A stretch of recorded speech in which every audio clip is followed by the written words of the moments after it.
Hello everybody, my name is Rolak, and welcome back to Pokemon Emerald. In the last episode, we made our way through the very long, Route 119, going through a very rainy route, facing off Team Aqua and the Weather Institute, picking up a Castform, which we immediately boxed, and Brendan also, after we faced him off, gave us the HM Fly. We can't really use Fly outside of battles just yet, but I am going to go ahead and replace... Should I? I mean, I have a good moveset on Gulliver, so I think getting rid of Air Cutter is fine. There's nothing wrong with teaching it Fly. Aside from that, I'm also going to teach Typhon Thief, because this is going to be helpful in certain situations. So let's go ahead and get rid of Screech. Don't really need that. Okay. I don't think we need to teach anything to anyone else, because I think we're all set. Okay. So, I do want to point out something. I did forget a Pokemon that you can encounter in Route 119. However, I'm not going to go over that Pokemon just yet, because it's going to be a complicated process. In Fortree City, I don't think there's a whole lot for us to do. Right, we can't run on these things. Living on top of trees is okay, sometimes bugs in the windows can be very startling. Yeah, especially how big the bugs are. Don't know if there's any special... Is there any... I think there's a trade in here somewhere. Yes. There is one trade to be had here. I don't know where it is. Oh, this is a shop? What is this? Oh, you sell secret base stuff. Okay. Cool, you sell desks. That's good. And you sell chairs. Okay. Alright. So this is another place where you can get some good, what's it called? Secret base stuff. That's one of the locations. Grams ordering water. Yeah, okay. Right, something's blocking the way of the gym, so we can't really get there. Something unseeable. Curious indeed. I don't understand why you can't run on these. Searching for a Kecleon forever. I can't rest until I have one. Did you catch one? That's not a pre-generation. Trade your Kecleon for my Loudred. That is a new trade that was introduced into this one. The Loudred, nicknamed Echo, holding Woodmail, so kind of useless there. As the Nature Naive. I don't know why this was made a trade. It seems relatively useless because you can very easily catch a Whismur early on in the game, and it should be an Exploud by now, so I don't really understand why you would want to trade that. I mean, it's alright, I guess.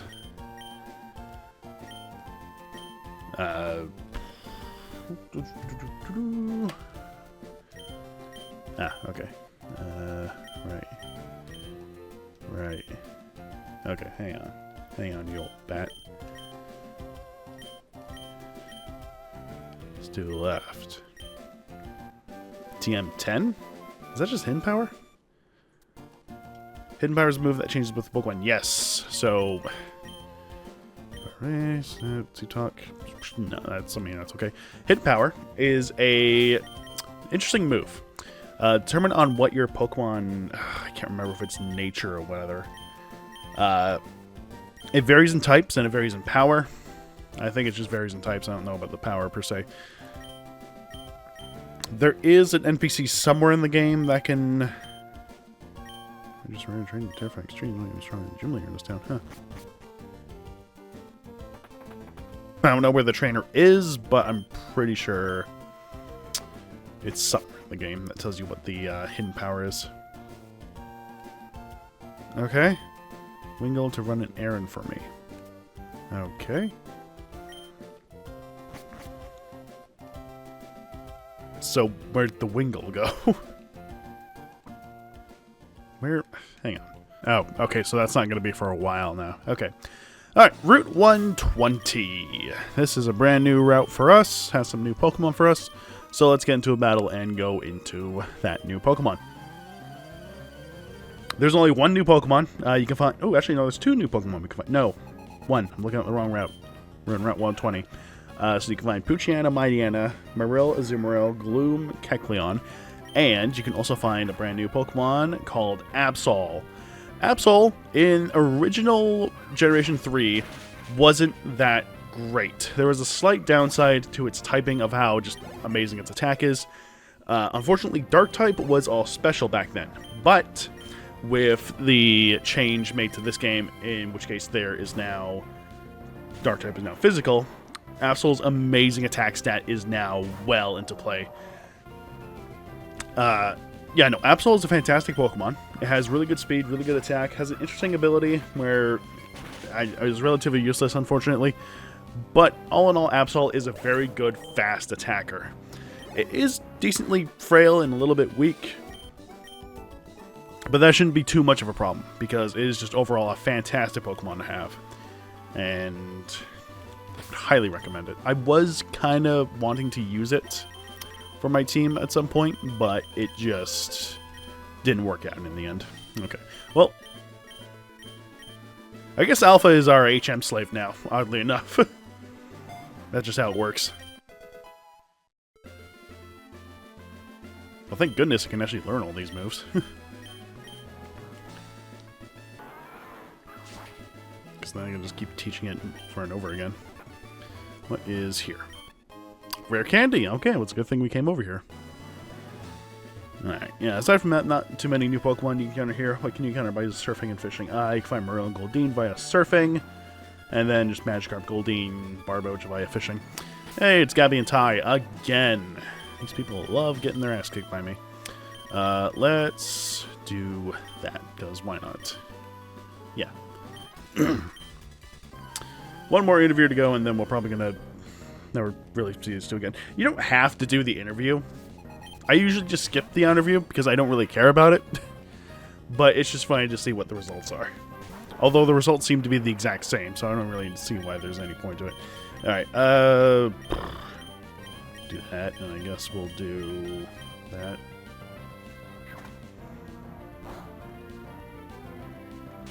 Oh, right, Spark! You're an electric type. Yep, that makes sense. Okay. Really nothing to go against. We really need a ground type move. We have Dig on Gex, but that's about it. Aha, Paralysis. Yeah, I don't know. That, and I guess we'll go Ice Beam there.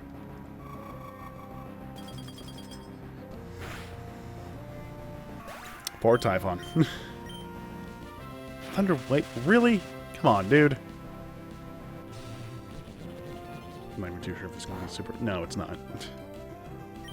So we'll do that. No, we'll do that, I guess, and then we'll hit it with another Ice Beam. Why not? Steel really resists just everything. God damn it. Let's do that. Finish it off. Slowly, one by one, we are encountering every last Pokemon that we can encounter in this game. Useless. Yep, that is the quote. Yep. Alright,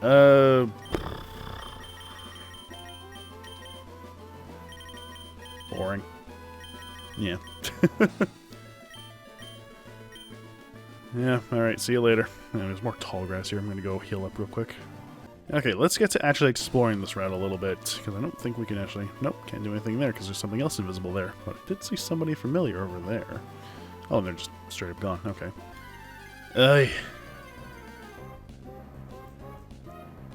wow, that's an 8% chance to encounter an Absol, so cool. How much damage will Cut do to you?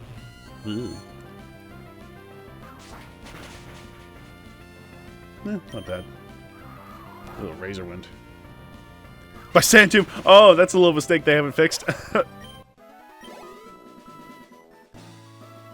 So, they did change how Razor Wind works. That's really funny, actually. So, Razor Wind is now a flying type, and it works similar, in a way, to Sandtomb, where it traps the Pokemon and it deals damage over a certain amount of turns. I guess they just forgot to change the text for that move because that still says Sand Tomb. That's very funny. I never noticed that. I don't think I've ever actually had Razor Wind used on any of my Pokemon, nor have I used the move myself. That's very funny. That was but a singular Xatu, so nothing important there. Hey, look who it is. Hey, May. May, hi. It's been a while. There's something out here you can't see, right? Now, if I were to use the device on the invisible obstacle... No, rather than describing it, I should just show you. That would be more fun. Your Pokemon ready for battle? Sure. Show me your true power as a trainer. Steven used the Devon Scope. Invisible Pokemon became completely visible. Startled Pokemon attack. It's Kecleon. Yeah, you can encounter some Kecleon here and there. I don't think you can actually encounter any more after this one. Wow, there are 9. Okay, so these things don't respawn, so be careful. If you want to catch one that you have a guaranteed encounter rate with, go ahead and use it here. Or catch it here. If you want to catch Kecleon, that is. I mean, it's up to you, really. Fully up to you. I mean, it's alright. Okay. Well, that was easy. Probably should have caught it, but I don't really care. I see, your battle style is intriguing. Your Pokemon have obviously grown since I first met you in Dewford. I'd like you to have this Devon Scope. Who knows, there may be other concealed Pokemon. Tame the Devon Scope. May, I enjoy seeing Pokemon and trainers who strive together. I think you're doing great. Well, let's meet again somewhere. Okay, bye. Now with the Devon Scope, I want to go use it here. Yeah, some of them do attack. Might have remembered that we had something like that in the previous route. That is indeed where Kecleon can also appear.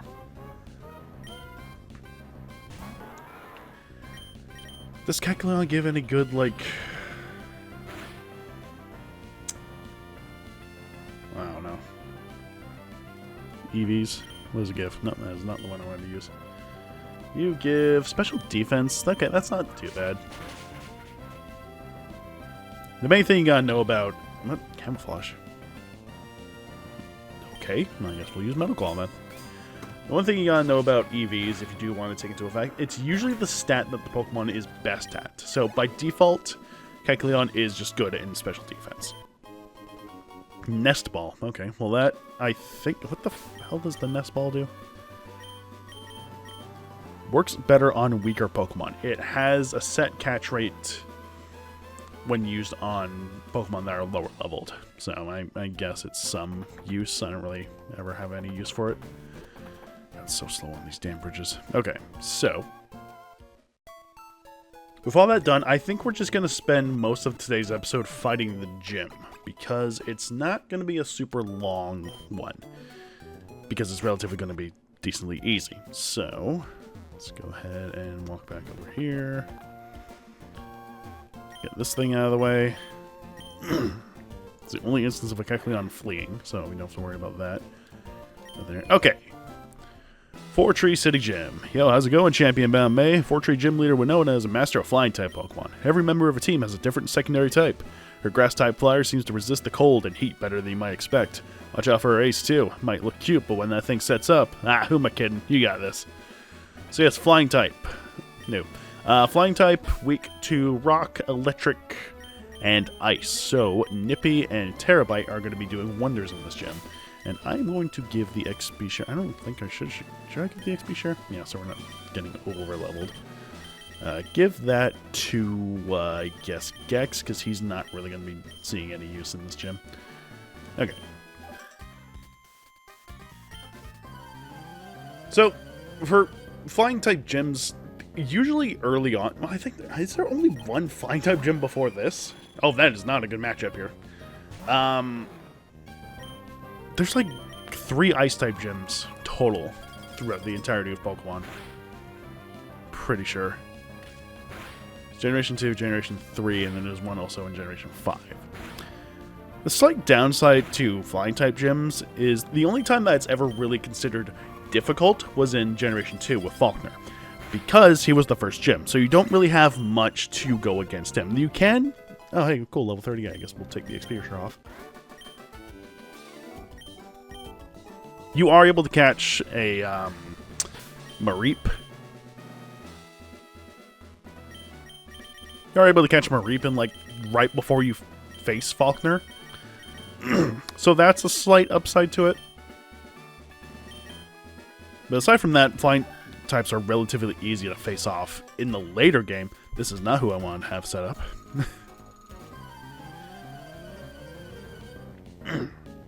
I think there's also a rock cave just before Falkner, so I'm pretty sure you can get a Geodude before you face off Falkner.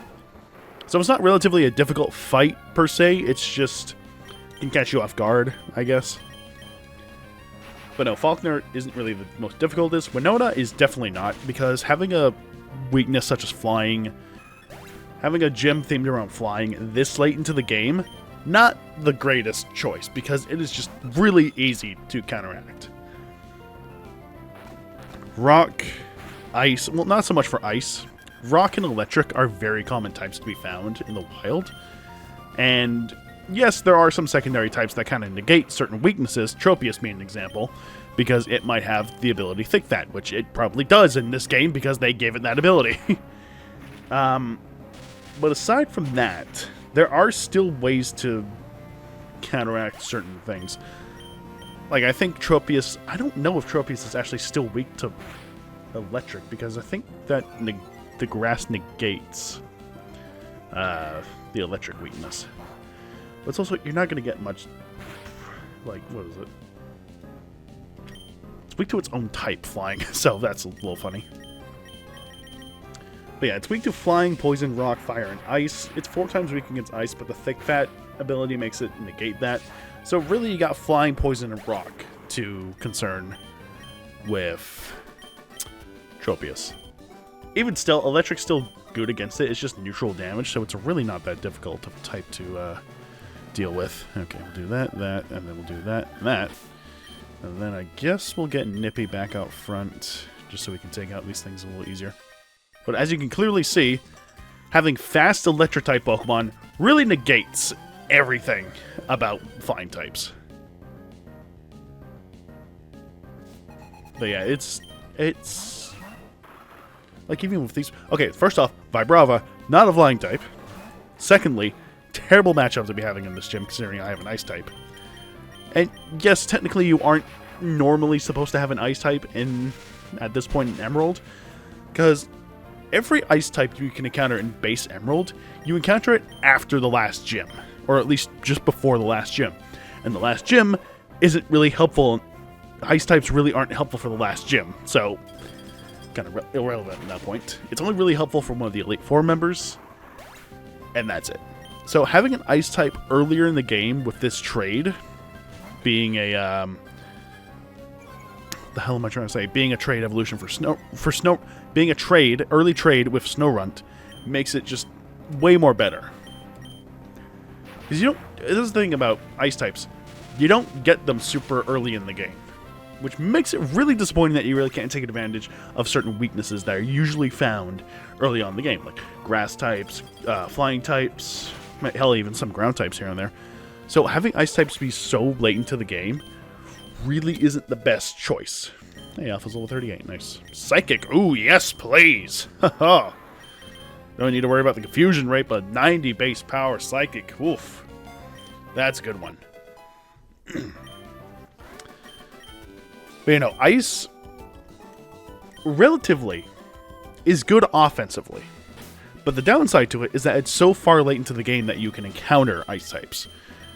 They always make it seem like ice type should be a late game type that is meant to be powerful. That's why some gyms so late into the game are ice type. And relatively, it's not a good idea.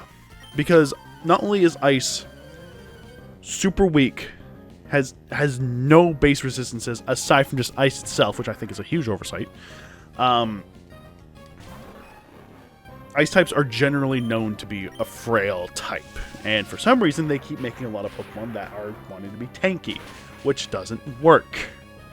It's only overworked for like one Pokemon, and it's only found in this generation as far as I'm aware. But yeah, no, it's Ice is a weird type. They really need to overhaul Ice as a whole because it just doesn't work in most situations. Okay, with Thick Fat, how much damage is this actually going to deal with Tropius? Okay, that's not bad. Okay, so you probably don't... What? Sunlight? What? Why would you use Sunny Day? You don't have chlorophyll. So... what's the point of that? Weird. That's why... for future reference, I'm pretty sure Nippy is going to be the only ice type I'm ever going to be using in a Pokemon Let's Play. Not because I don't dislike the ice types. No, I like the ice types. I think they're one of the coolest types around. Has some really cool Pokemon. Heh, no pun intended. But it's just, they're just not super common. I would use more in Generation 4, but it's so late in the game that you encounter them. I don't even think I need to head back to the Pokemon Center. I can probably just heal them up here. Let's see. Well, I should also probably get some better healing things. I don't have any... You know what? Let's actually go heal up because I don't want to waste anything. I should buy some more potions and stuff. Like, I don't know anything about making ROM hacks or anything with Pokemon, but if I were to gain the knowledge and just have a go at it, I would make a ROM hack that just makes ice types good. Make them more resistant to certain types, make them more offensive against certain types. Just overall, make them a better type. Because, by God, there's so many things you can improve with ice types, and it just won't work out because they just won't do it. Because if you take it too far, it might be too good. Okay. Winona. Let's see. I think we should be fine with Nippy out front. Hopefully. I have full confidence that we might actually be able to do this. Just be absolutely sure I'm going to save. Because God knows it's going to go wrong one way or the other. Okay, let's try it. I am Winona. I am the leader of the Fortree Pokemon Gym. I have become one with bird Pokemon and have soared the skies. However grueling the battle, we have triumphed with grace. Witness the elegant choreography of bird Pokemon and I. Bird Pokemon don't exist, they're flying types. Alright, Winona! Flying type, received buffs, I guess, in this generation. In this, ROM hack. So, it's going to be sending out Tropius. Usually, pretty much has the ability... Thick Fat, I know that for certain. Has the moves Aerial Ace, Magical Leaf, Earthquake, and Whirlwind. I'm actually going to set up Hail real quick, because I forgot to mention something. I might have not. In this ROM hack, Hail actually increases the defense for ice types. And it's also just helpful to have some buffeted damage going on. So let's hit it with an Ice Beam, see how that fares. Okay, that's not too bad. And it got frozen! Yes! Get fucked! Yes! Oh my god, it is such a low chance of that happening, but... I'm getting so unbelievably lucky in these gym battles. It is ridiculous. Okay, next... Skarmory. Skarmory. That is her, like, second strongest Pokemon. Skarmory is level 37 with the moves Whirlwind, Mud Slap, Steel Wing, and Mud Slap, Aerial Ace. It is holding a Quick Claw, so it might go first. This is going to deal damage to both of us. It's kind of unfortunate. But a Thunderbolt should do some good damage. Oh, I should have sent out Typhon. Oh my god, it doesn't matter. Holy shit. Already sending out Altaria? Jesus. Okay, oh no, it has a really good move to counteract its one weakness. Oh, good god. Okay, we're going to try and send out Nippy, and hopefully it'll work out. Okay, Altaria is level 38, Dragon Flying type, with the moves Dragon Dance, Aerial Ace, Earthquake, and Flamethrower. That is the main thing that I'm concerned about. I don't think Altaria's faster than Nippy, but hopefully... Yes! Okay, good. Altaria is holding a Lumberry, so any status infliction you give it, it will be cured immediately. But it doesn't matter because that has a 4 times weakness to ice. Hell yeah. That is her strongest Pokemon, by the way. Okay, Swellow. Let's send out Typhon. Why not? Swellow is level 37 with the moves Aerial Ace, Steel Wing, Takedown, and Whirlwind. A lot of her Pokemon have Whirlwind, so it might mess you up a little bit. But I think if we hit it with a Crunch, it should... Ugh, this is actually going to deal a lot of damage because Typhon doesn't have good defense. Oh, but that's good recoil damage, and this is probably just going to take it down no problem. What? What? Uh-oh. Uh-oh. Oh, man. Oh, for God's sakes. Well, I guess fucking Gulliver gets the full XP for that. Lovely. Cool. Okay, her last Pokemon's not going to show us what it is, but her last Pokemon is going to be her own Pelipper. It's level 36 with the moves Water Pulse, Shockwave, Ice Beam, and Aerial Ace. Why Shockwave? That's such an odd move to give it. Let's hit it with our own Shockwave, because I'm pretty sure this will just one-hit KO it no matter what. Because it is Pelipper, it is 4 times weak, and yeah. Alright, there we go. Never before have I seen a trainer command Pokemon with more grace than I. In recognition of your prowess, I present to you this gym badge. Alright, that was the easiest gym fight in the entire game. The Feather Badge. The Feather Badge, all Pokemon up to level 70, even though received through trades, will obey your every command. You will also be able to use the HM move Fly outside of battle, and this is a gift from me. That, I believe, is Aerial Ace. Yes? Yes. It's speed, no Pokemon should be able to avoid it. Register into the Pokenav. Okay. Though I fell to you, I remain devoted to bird Pokemon. Cool. It is still Flying type. There's a fucking fly buzzing around here. How fitting. So, Aerial Ace is a good move. It is not super powerful, but it has the benefit of never missing, similar to Shockwave. I would give it to Gulliver, but I don't think we need to. I might give it to Alpha at some point. Having more Flying type coverage is pretty good. And there is a chance that we'll actually be able to obtain the TM. Hi, May, it's me. Just, as I thought, you won at the Fortree Gym. Your strength, perhaps you really are the trainer that I've been searching for. Remember, you have a fan in me. I'll be cheering you on from the sidelines. Keep up the great work. Thanks, Scott. That was a weird random call you gave me, but okay. Okay, so yeah, that was the easiest gym in the entire game. Well, at this point, all the gyms are probably going to be very easy. But that's going to do it for today's episode. A nice, simple one for once. We've had kind of a random, convoluted series of episodes for the last couple days, but it's been fine. Alright, so next time on Pokemon Emerald, we're going to be heading back to Route 119. Actually, we're going to be going all over the place since we have Fly now, which is fantastic. Quick travel. So, next time on Emerald, we're going to be heading around to certain places, progressing on through the newer routes, and maybe getting into the next city. See you guys next time.